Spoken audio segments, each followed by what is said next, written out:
সেনাবাহিনী যে কোনো সময় ক্ষমতায় আসবে। কেন মনে হচ্ছে মঞ্জু ভাই? বাংলাদেশের সেনাবাহিনী ক্ষমতায় আসা বা বাংলাদেশের সেনাবাহিনী নাক না গলানো ছাড়া বাংলাদেশের কোনো ক্ষমতার পট পরিবর্তন আজ পর্যন্ত হয়নি, হবেও না। ক্ষমতা দখল করার জন্য বাংলাদেশের শাসন ব্যবস্থা এখন সবচেয়ে নাজুক। সেনাবাহিনী তখনই ক্ষমতা দখল করে যখন বেসরকারি বা আপনার গণতান্ত্রিক সরকার দুর্বল এবং ভঙ্গুর হয়। এই যে দুর্বল সরকার, যে সরকারের নিজের কোনো স্ট্যাবিলিটি নেই, সেই সরকার হচ্ছে সেনাবাহিনীর পক্ষে ক্ষমতা দখল করার জন্য মহেন্দ্রক্ষণ। কিন্তু সেনাবাহিনীর প্রসঙ্গটা তুলছিলেন ফরিদ, সেনাবাহিনী তো 6 তারিখের পরে শুনছিলাম আর থাকবে না, এখনো দেখা যাচ্ছে নাকি মঞ্জু ভাই? হম সেনাবাহিনীর না, প্রসঙ্গটা তুলছিলেন সেনাবাহিনী এখানে কতগুলো চাল চেলেছে। এখানেও সেটি ক্রাইটেরিয়া হলো যে, নাকি? হ্যাঁ, এখানেও এখানেও ক্রাইটেরিয়া আছে। সেটি হলো যে সেনাবাহিনী থাকবে না, এটি হলো সেনাবাহিনীর বক্তব্য, এটি কিন্তু আচ্ছা, সরকারের বক্তব্য না। না। এখন সেনাবাহিনী বলবে আমরা থাকবো না বলেছি, কিন্তু সরকার তো আমাদেরকে অনুমতি দেয়নি চলে আসার। সেই জন্য সরকার পরিচালনার সুবাদে, সরকার সুষ্ঠুভাবে পরিচালনা করার কারণে জন্য আমাদেরকে আরো কিছুদিন থাকতে হচ্ছে দেশ ও জাতির সেবা করার জন্য। এইরকম লম্বা একটা লেকচার ছিল, তারা থেকে যাবে। কারণটা হলো কি যে সেনাবাহিনীকে আপনি বিএনপি এক পয়সা দিয়ে বিশ্বাস করে না, সত্যি কথা হলো এটা। বিএনপি সেনাবাহিনীকে বিশ্বাস করে না, সেই কারণে সেনাবাহিনীকে পাশের ঘরে থাকতে দেবে না, তার ঘরের মধ্যেই রাখবে, চোখের সামনে। যে ষড়যন্ত্র যা করার আমার সামনে কর, আমি দেখতে চাই। তুই পাশের ঘরে বসে ষড়যন্ত্র করে দেয়ালটা একসময় নাই করে দিবি, এই বিশ্বাস আমি তোর উপর রাখতে পারি। সুতরাং সেনাবাহিনীকে যেমন বিএনপি বিশ্বাস করে না, সেনাবাহিনীও বিএনপিকে বিশ্বাস করে না। এই দুটো দল পরস্পরকে অবিশ্বাস করে এই পরস্পরের ক্ষমতার যে আপনার যে ইঁদুর দৌড়, সেই ইঁদুর দৌড়ের মধ্যে দুজনকে টিকিয়ে রেখেছে। সেনাবাহিনী মনে করছে যে তারা সরকারকে টিকিয়ে রেখেছে, সরকার মনে করছে যে তারা সেনাবাহিনীকে বিতর্কিত হওয়ার হাত থেকে বাঁচিয়ে রেখেছে। সেটা কিভাবে? সেনাবাহিনীর যে ভাবমূর্তি নষ্ট হয়েছে সেটাকে সরকার বাঁচিয়ে রেখেছে। এই এই অবস্থায় রেখে তা দুজনকে পরিপূরক হয়ে বেঁচে আসে। সেনাবাহিনী তো ইউনূসেরও পরিপূরক ছিল, এখন তারেকের পরিপূরক। সেনাবাহিনী এককভাবে দাঁড়িয়ে ওঠার মতন কোনো বৃক্ষ এখন আর না। সেনাবাহিনী এখন লাউ গাছ কিংবা কুমড়া গাছের মতো, তার একটা মাচা লাগবে, তার অন্য একটা গাছ লাগবে, সেই গাছ পেঁচিয়ে পেঁচিয়ে সে উঠবে।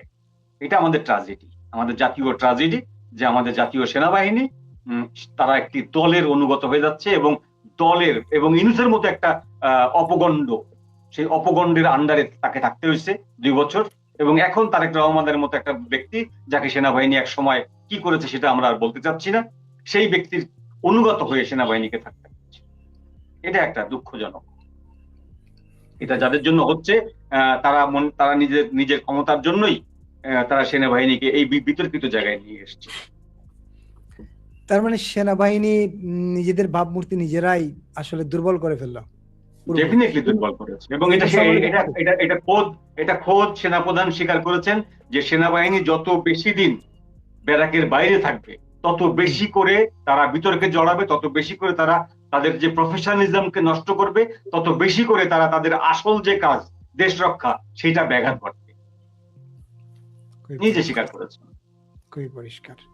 মঞ্জু ভাইয়ের কাছে একজন একটা প্রশ্ন করছেন, প্রশ্নটা ছিল এরকম যে মঞ্জু ভাইয়ের কাছে আমার একটা হ্যাপি বোর্ড গেম লিখছেন। মঞ্জু ভাইয়ের কাছে আমার একটা প্রশ্ন, সবকিছুই মানি আওয়ামী লীগ আসবে এবং আওয়ামী লীগ ক্ষমতায় যাবে, কিন্তু বর্তমানে দেশের যে মেসাকার অবস্থা, এর থেকে উঠার উপায় কি আওয়ামী লীগ বের করতে পারবে? এর একমাত্র সঠিক উত্তর হচ্ছে না। আপনি একটা ডিজাস্টার ঘটে যাওয়ার পরে আপনি সেইটাকে মেরামত করতে পারেন, সেইটা মেরামত করার পরে সেটা দিয়ে টাকা কাজ চলবে, কিন্তু আপনাকে নতুন করে যদি চালাতে হয় সেটাকে নতুন করে পয়দা করতে হবে, নতুন সমস্ত কিছু তৈরি করতে হবে, প্লাস এই যে ভাঙাচোরা জিনিসটা এটাকে আপনাকে মেরামত করে যতদিন চলে। আপনি ধরেন মোটরসাইকেলের 2টা টায়ার, আপনি সবচেয়ে খারাপ টায়ারটা যেটা সেটা সামনের দিকে দেবেন, কারণ ওখানে ওয়েট কম লাগে, এবং সামনের টায়ার পাংচার হলেও আপনি ওটা 1 মাইল বা আধা মাইল ঠেলে নিতে পারবেন গ্যালভানাইজিং স্টোর পর্যন্ত। কিন্তু আপনাকে পেছনের চাকাটাতে আপনাকে সবসময় ভালো টায়ারটা দিতে হবে। নিতে হবে। তো যখন টায়ার দুটোই পুরনো হয়ে যায় তখন দেখতে হবে কোনটা বেশি পুরনো, সেই বেশি পুরনোটা সামনে দিতে হয় আর কম পুরনোটাকে পেছনে রাখতে হয়।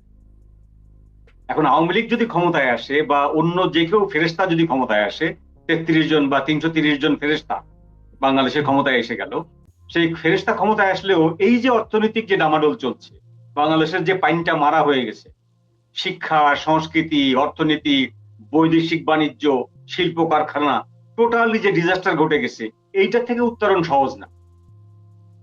তবে হ্যাঁ, যদি আওয়ামী লীগ আসে সেক্ষেত্রে যেটা হবে যে আওয়ামী লীগের একটা সাইড শক্তি হচ্ছে যে আওয়ামী লীগ ক্ষমতায় আসলে ভারত থেকে আওয়ামী লীগ বিপুল পরিমাণে টাকা ঋণ নিতে পারবে রিকনসিলিয়েশনের জন্য, রিকনস্ট্রাকশনের জন্য।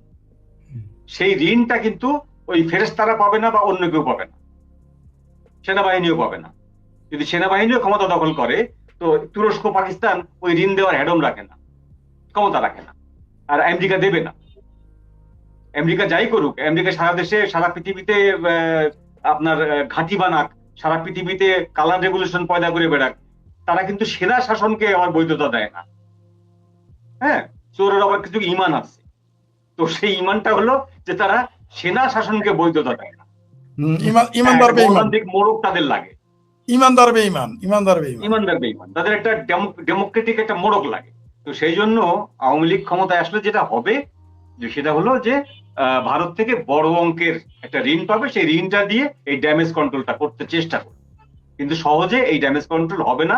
এইটা প্রশ্ন করছেন যিনি, তার জন্য এটা উত্তর যে ভাই না, আমাদের দেশের যে কপাল পোড়া হয়ে গেছে, কপাল ভাঙা হয়ে গেছে, ওইটা জোড়া লাগবে ঠিকই, কিন্তু মোটা দাগ থেকে যাবে, লম্বা সময় লাগবে এটাকে রিকভার করতে। রাইট, লম্বা সময় লাগবে। আচ্ছা মঞ্জু ভাই, একটা প্রশ্ন আপনি বলেন, সেনাবাহিনী যদি ক্ষমতায় আসে, আপনার কি মনে হয় সেনাবাহিনী ক্ষমতায় আসবে নাকি? সেনাবাহিনী যে কোনো সময় ক্ষমতায় আসবে। কেন মনে হচ্ছে মঞ্জু ভাই? বাংলাদেশের সেনাবাহিনী ক্ষমতায় আসা বা বাংলাদেশের সেনাবাহিনী নাক না গলানো ছাড়া বাংলাদেশের কোনো ক্ষমতার পট পরিবর্তন আজ পর্যন্ত হয়নি, হবেও না। সেনাবাহিনী হচ্ছে ক্ষমতায় আসা এবং যাওয়া এই দুটোর মনিটরিং এজেন্ট। না আপনি যদি এখন ধরুন আগামী বছরের জুলাই মাসে ওয়াকার সাহেবের চাকরির মেয়াদ শেষ। এখন ওয়াকার সাহেব আর একটা পার্টি করবে না, এই গ্যারান্টি কি আপনাকে কেউ দিয়েছে? দেয়। এই সেম ভাবে কিন্তু পার্টি করেছে জিয়াউর রহমান, সেম ভাবে পার্টি করেছে এরশাদ, সেম ভাবে পার্টি করতে চেয়েছে ইউনূস, কিন্তু ইউনূসেরটা ফল করেছে, জিয়াউর রহমান এবং এরশাদেরটা কিন্তু ফল করেনি, সাকসেসফুল।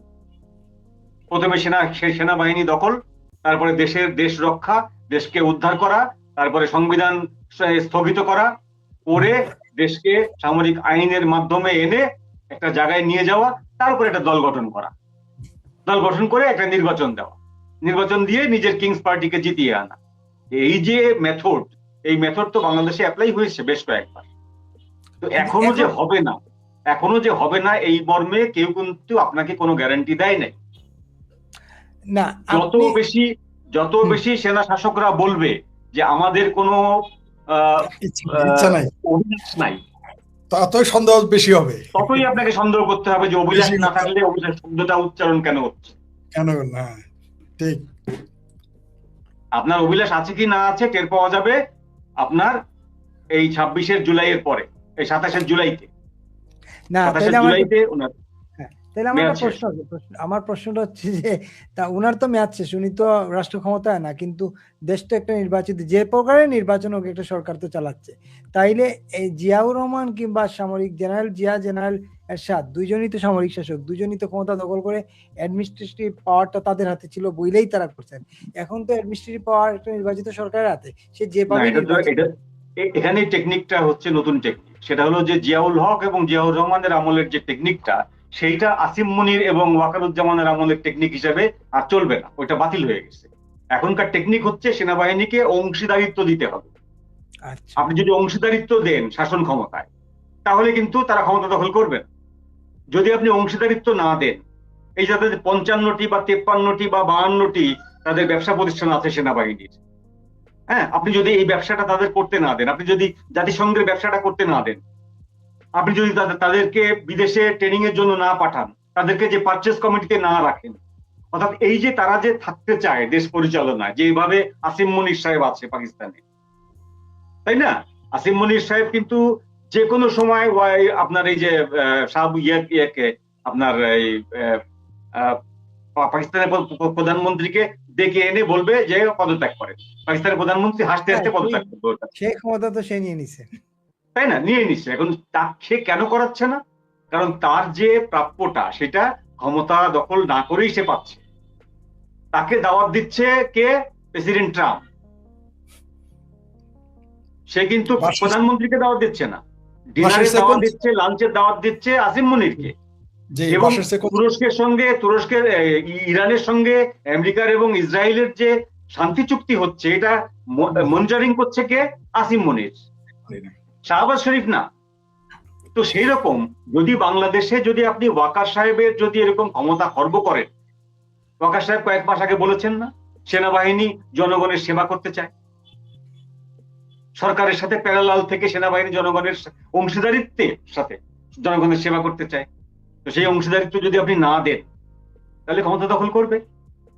এবং ক্ষমতা দখল করার জন্য বাংলাদেশের শাসন ব্যবস্থা এখন সবচেয়ে নাজুক। সেনাবাহিনী তখনই ক্ষমতা দখল করে যখন বেসরকারি বা আপনার গণতান্ত্রিক সরকার দুর্বল এবং ভঙ্গুর হয়।